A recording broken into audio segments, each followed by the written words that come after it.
Introducing News 3 HD this morning. We have some traffic news we want to pass on to you right now. Commuters will want to avoid Nesbitt and Fitch-Rona this morning due to a fire at the Bavaria sausage factory down there. Once again, if you were traveling along Nesbitt and Fitch-Rona this morning, you're going to want to avoid that due to a fire at the Bavaria sausage factory. Traffic delays are definitely expected there this morning. Well, October is National Celiac Disease Month, and for those who suffer from the disease, it can be pretty hard to put together a good gluten-free meal. And joining us this morning with some ideas is Mary Lee Ross-Messler, co-president of the Madison Area Gluten Intolerance Chapter. Thank you for joining us. Thank you, now, Charlotte. Explain what celiac disease is first. Well, I should let people know that I am an RN, and so I'll keep it as easy an explanation as I can. In the small intestine, where nutrients are absorbed as they go through your system, are little finger-like projections that we call villi. When a person that has celiac disease ingests wheat, rye, or barley, when those proteins and those grains hit that small intestine, it will cause the villi to flatten.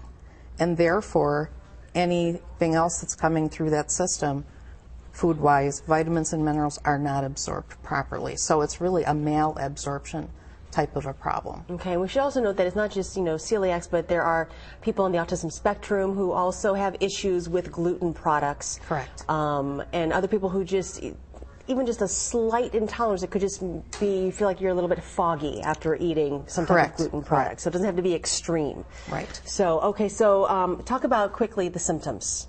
Well, the general symptoms used to be weight loss, diarrhea as the main, but there is a whole spectrum from having no symptoms at all at the time of diagnosis, like myself, to having osteoporosis, as you say, the brain fog. There can be lots of different neurologic kinds of issues, or just this general not feeling well. Okay, and how is one diagnosed?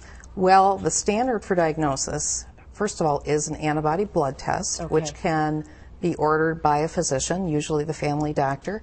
And then afterwards, if that shows elevation, then a gastroenterologist will do an endoscopy, going down with a scope, and then they will take samples from the small intestine, biopsy those, and they'll see that those villi are flat.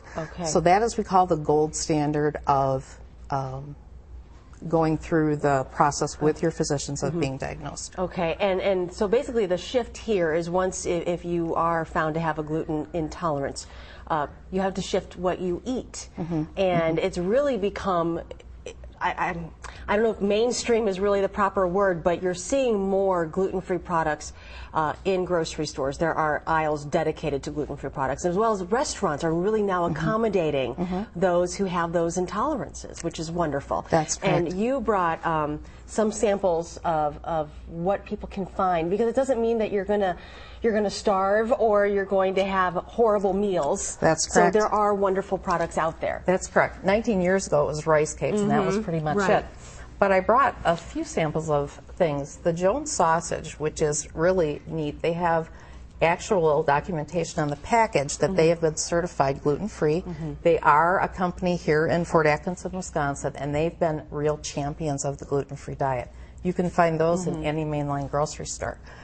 This was what we were all waiting for, with Betty Crocker to finally come out with gluten-free cake mixes, brownie mix. And cookie mix. And cookie mix, yes. And apparently there were 2 employees of General Mills that had celiac disease, and so this is why development on this moved along more quickly than We're other running out of products. time, but I wanted to touch base. Cereal. Cereal does not have to be bland. Chex has a whole bunch of gluten-free in your main stuff. supermarket, your main supermarket for your kids, for you.